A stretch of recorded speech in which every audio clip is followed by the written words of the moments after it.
the different historical places that is located in the Philippines.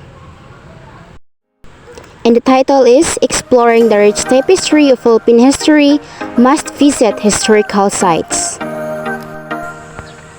So we all know that Philippines boasts a captivating blend of diverse cultures, traditions, and a rich tapestry of history. From ancient civilizations to colonial influences, the country's historical sites offer a glimpse into its storied past. Let's embark on a journey through time and explore some of the most fascinating historical destinations in the Philippines. In the next pages are the different historical places in the Philippines. First is we have the Intramuros, Manila. Our first historical site is Intramuros, the historic walled city of Manila, built during the Spanish colonial period. Intramuros served as the political, religious, and economic center of the Philippines for centuries. Visitors can explore well-preserved landmarks such as Fort Santiago, Casa Manila, and San Agustin Church, a UNESCO World Heritage Site. Walking through the cobblestone streets of Intramuros is like stepping back in time, offering a glimpse into the country's colonial past. During World War II, Intramuros was used as a garrison and prison facility by the Japanese, but Allied bombings resulted in it and other parts of Manila being severely damaged and destroyed. At the end of the war, the US took charge of the city and filled in the moat to prevent disease. A golf course has now been built in the place where the moat once existed. The next historical site is the Banaue Rice Terraces that is located in Ifugao. Venture into the picturesque landscape of the Cordillera mountain range to behold the breathtaking Banaue Rice Terraces, carved into the mountains over 2,000 years ago by the Ifugao people. These terraces are a testament to ancient engineering ingenuity. Explore the intricate irrigation system that sustains these cascading paddies and immerse yourself in the cultural traditions of the indigenous communities that call this region home. The Banaue Rice Terraces are a national cultural treasure of the Philippines and are considered to be the 8th natural wonder of the world by many Filipinos. The terraces are carved into the mountains of Ifugao and were most likely done by hand. There have been rice terraces in the mountainous regions of Ifugao and northern Luzon Island for over 2,000 years. The terraces were first constructed as a practical solution to the problem of growing rice on land that falls away in front of you at a vertigo-inducing angles. The next historical site is we have the Corregidor Island that is located in Cavite. Delve into the tumultuous history of World War II with a visit to Corregidor Island, a strategic fortress that serves as a key defensive position into the Pacific Theater. Explore the remnants of gun batteries, barracks, and tunnels that bear witness to the island's role in shaping the course of history. Pay homage to the brave soldiers who fought and died here, and gain insight into the resilience of Filipino spirit in the face of adversity. Corregidor Island is a small island in the entrance of Manila Bay that's best known as a former US Army outpost during World War II. Shortly after the war, the Japanese forces turned the island into a prison for 3 years before it was given back to the Philippines in 1945 with the help of the Allied forces. Nowadays, the island is a popular tourist attraction, especially for history buffs, as you can still find memorials and structures here that date back to the war. The next historical site is we have the Taal Volcano and Taal Heritage Town that is located in Batangas. Experience the juxtaposition of natural beauty and cultural heritage with a visit to Taal Volcano and its surrounding heritage town. Trek to the rim of the crater and marvel at the stunning vista of the world's smallest active volcano nestled within a serene lake. Afterwards, explore the charming Taal Heritage Town, known for its well-preserved Spanish colonial architecture. Wander through centuries-old ancestral houses, visit the historic Basilica of St. Martin of Tours, and indulge in the local delicacies that reflect the unique blend of Filipino and Spanish influences. Taal is famous for its old ancestral houses. One particular ancestral house, now a museum, where Marcela Coronel Mariño de Agoncillo grew up in Taal, Batangas, built in the 1770s by her grandparents, Don Andres Souza Mariño and Doña Eudonia Diokno Mariño. Its poblacion town proper is designated as a National Historical Landmark. The municipality is known as the Balisong and Barong Tagalog capital of the Philippines. The town is home to hundreds of heritage structures dating from the Spanish colonial period. Scholars have been pushing for its inclusion in the UNESCO World Heritage List. Another historical site is we have the Mount Samat National Shrine in Bataan. Pay tribute to the heroes of World War II at the Mount Samat National Shrine, a towering monument dedicated to the Filipino and American soldiers who fought during the Battle of Bataan. Ascend the majestic cross, which stands as a symbol of sacrifice and valor, and enjoy panoramic views of the surrounding countryside. Explore the museum and memorial walls adorned with poignant stories and photographs, honoring the courage and resilience of those who defended freedom against overwhelming odds. Mount Samat National Shrine, Tagalog pronunciation is Samat or Dambana ng Kagitingan, Shrine of Valor, is a historical shrine located near the summit of Mount Samat in the town of Pilar, province of Bataan, in the Republic of the Philippines. The memorial shrine complex was built to honor and remember the gallantry of Filipino and American soldiers who fought against the Imperial Japanese Army during World War II. Another historical site is we have the Rizal Park, Luneta in Manila. Immerse yourself in the rich history and cultural significance of Rizal Park, also known as Luneta, a sprawling urban oasis located in the heart of Manila. Named in honor of national hero Dr. Jose Rizal, this iconic landmark serves as symbol of Filipino identity and resilience. Explore the expansive gardens, monuments, and statues that pay homage to the country's struggle for independence and commemorate pivotal moments in its history. Visit the Rizal Monument, where the remains of the revered patriot are interred and reflect on his legacy of courage, enlightenment, and love for country.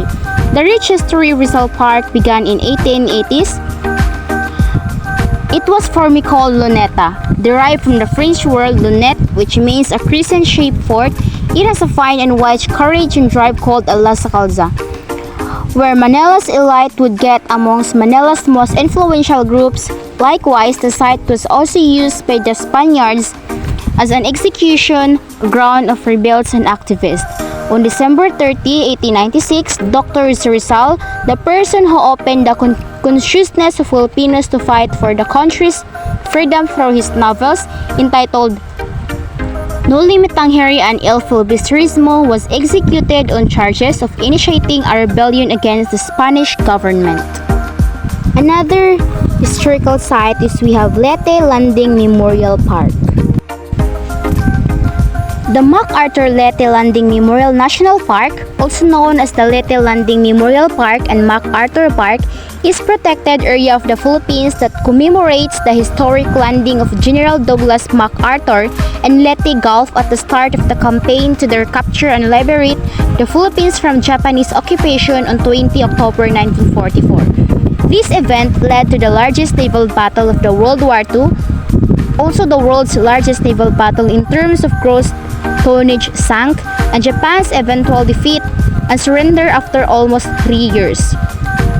The War Memorial is located in the municipality of Palo on Leyte Island in eastern Visayas and is one of the region's major tourist attractions. It was declared a national park on 12 July 1977 through letter of instruction number 572 signed by President Ferdinand Marcos. This historic landing served as the catalyst for what would become the most devastating naval battle during the World with the most loss of ships across all fleets. It was the largest naval battle of that war. The primary feature of the park is the iconic bronze statues that are double the size of the traditional person. There are 7 bronze statues representing the leaders who made the historic walk on the beach of the Tay. The statues include General Douglas MacArthur, Sergio Osmeña, Philippine President in exile, and Lieutenant General Richard Sutherland, and Brigadier General Carlos Romulo, Major General Courtney Whitney, Sergeant Francisco Salveron, and ID and orderly to General MacArthur. Another historical site is we have the Limasawa Island. Also known as Sarangani Island, Mazao is actually the original name of this tadpole-shaped island lying at a latitude of 9.2 degrees towards the Arctic Pole north and 160 degrees longitude from the demarcation line as inscribed in the Antonio Pigafetta's Primo Vagio in Torno al Mundo, which bears account of Ferdinand Magellan's voyage around the world. It is said that before the Spaniards landed on the island, the natives did not really have a name for the island. When asked, and because they did not understand Spanish, one of the natives mistakenly thought he was asked, "How many wives does the Raha have?" He immediately replied, "Limay asawa," or 5 wives. From then on, the island was called Limasawa. The island of Limasawa used to be the under of administrative jurisdiction of the municipality of Malitbog. When Padre Burgos was declared a separate municipality from Malitbog, Limasawa was made part of Padre Burgos. Another historical site is we have the Malacañang Palace in Manila. Malacañang Palace is the official residence and principal workplace of the President of the Philippines. It is located in the Old Manila district of San Miguel and is commonly associated with Mendolia Street. The term Malacañang is often used as a metonym for the President and his advisors. The sprawling Malacañang Palace complex includes numerous mansions and office buildings designed and built largely in Bahay na Bato, a neoclassical style. Originally built as a summer residence for Spanish colonial officials, the palace has undergone numerous transformations over the years, reflecting the changing fortunes of the Philippines. Guided tours offer visitors a glimpse into its opulent interiors and historic artifacts, and the corridors of power where crucial decisions that shape the nation were made. Another historic site is we have the Fort Santiago in Cebu City. Fort San Pedro is a military defense structure in Cebu, Philippines, built by the Spanish under the command of Miguel Lopez de Legazpi, first governor of the Captaincy General of the Philippines. It is located in the area now called Plaza Independencia, in the Pire area of the city. The original fort was made of wood and built after the arrival of Legazpi and his expedition. Built by Spanish conquistadors in the 16th century, Fort San Pedro is the oldest triangular bastion fort in the Philippines. Its sturdy walls and cannons bear witness to centuries of colonial rule and military history, making it a fascinating destination for history buffs and enthusiasts alike. Another historical site is we have the Bonifacio Shrine in Manila. The Bonifacio Shrine, also known as the Kartilya ng Katipunan or Heroes Park, is a public park and plaza in Ermita, Manila, Philippines, located just north of the Manila City Hall and south of the Mihan Garden and Liwasang Bonifacio. Its centerpiece is the monument of Filipino revolutionary Andres Bonifacio and the Philippine Revolution fronting Padre Burgos Avenue. Perched atop a hill overlooking Manila, the Bonifacio Shrine pays tribute to Andres Bonifacio, the revolutionary hero who spearheaded the struggle against the Spanish colonial rule. Its towering monument and sweeping views of city serve as a poignant reminder of the sacrifices made in the name of freedom. Another historical site is we have the Mactan Shrine in Cebu. Mactan Shrine, also known as Liberty Shrine, is a memorial park on the island of Mactan in Lapu-Lapu City, Philippines. It hosts 2 monuments, namely the Magellan Monument, which is dedicated to Portuguese explorer Ferdinand Magellan, and the Lapu-Lapu Monument, a bronze statue which commemorates Lapu-Lapu, a native leader who defeated Spanish soldiers led by Magellan in the 1521 Battle of Mactan. Situated on the historic island of Mactan, the Mactan Shrine marks the site of the Battle of Mactan, where Dato Lapu-Lapu and his warriors repelled Spanish conquistadors led by the Ferdinand Magellan in 1521. It stands as a symbol of Filipino resistance and indigenous pride. Another historical site is we have the Magellan's Cruise in Cebu City. Magellan's Cruise Pavilion is a stone kiosk in Cebu City, Philippines. The structure is situated in Plaza Sugbo beside the Basilica del Santo Niño. It houses a Christian cruise that was planted by explorers of the Spanish expedition of the first circumnavigation of the world, led by Ferdinand Magellan upon arriving in Cebu in the Philippines on April 21, 1521. Encased within a small chapel, it served as a beacon of faith and a reminder of the country's colonial past. Our next historical site is we have the Aguinaldo Shrine in Cavite. The Emilio Aguinaldo Shrine or the Cavite El Viejo Shrine is a national shrine located in Kawit, Cavite in the Philippines, where the Philippine Declaration of Independence from Spain was declared on June 12, 1898 or Independence Day. To commemorate the event now known as Araw ng Kalayaan or Independence Day, a national holiday, the Philippine flag is raised here by top government officials on June 12 each year. The house is now a museum.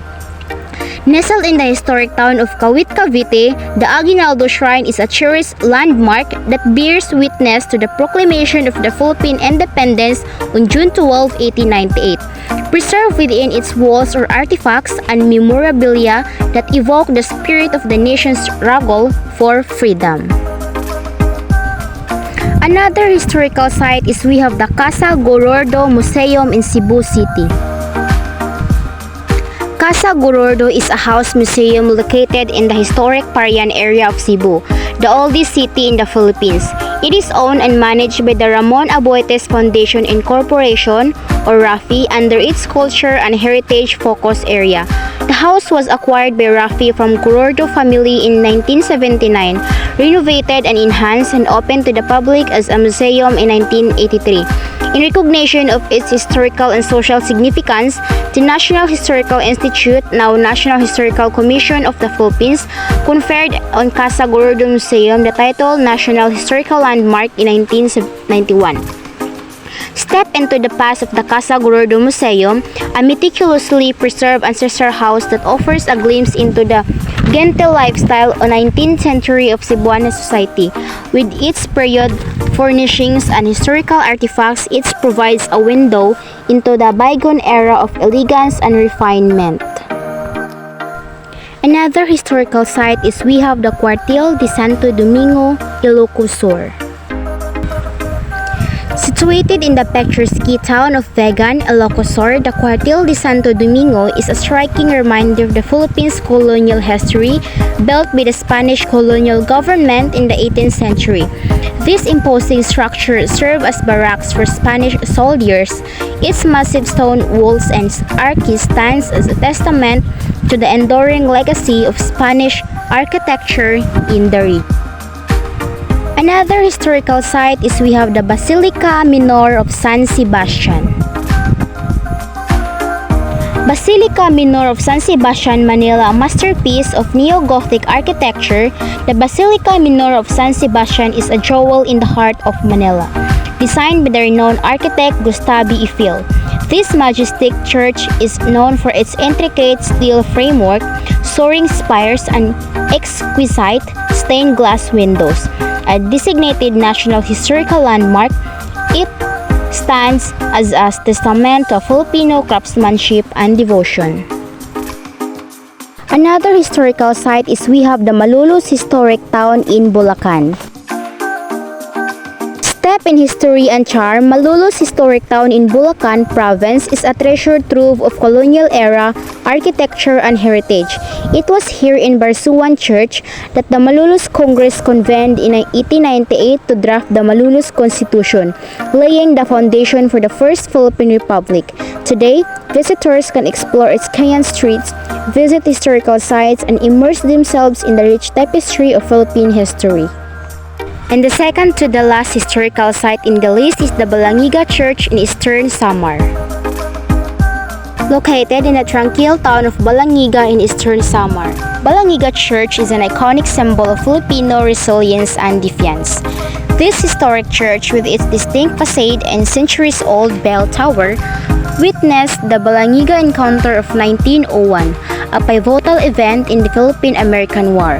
Today, it stands as a testament to the town's indomitable spirit and storied past. And the last historical site in the list is we have the Biak na Bato located in Bulacan. Biak na Bato is a historical site located in San Miguel, Bulacan, Philippines. It's known for being the site of the Biak na Bato Republic, a short-lived revolutionary Spanish during the Philippine Revolution against Spanish colonial rule. The area features caves, rivers, and the lush vegetation, making it a popular destination for nature enthusiasts and history buffs alike. The Aguinaldo Cave, where the Malolos Congress was held, is one of the notable landmarks in the area. Visitors can explore the caves, learn about the history, and enjoy the natural beauty of the surroundings. The Philippines is a treasure trove of historical sites, each offering a unique glimpse into the country's past. Whether you're drawn to the beauty of colonial architecture, the resilience of ancient civilizations, or the natural beauty of the landscape, there's something for everyone to discover. So pack your bags, lace up your shoes, and embark on a journey through time as you explore the historical wonders of the Philippines.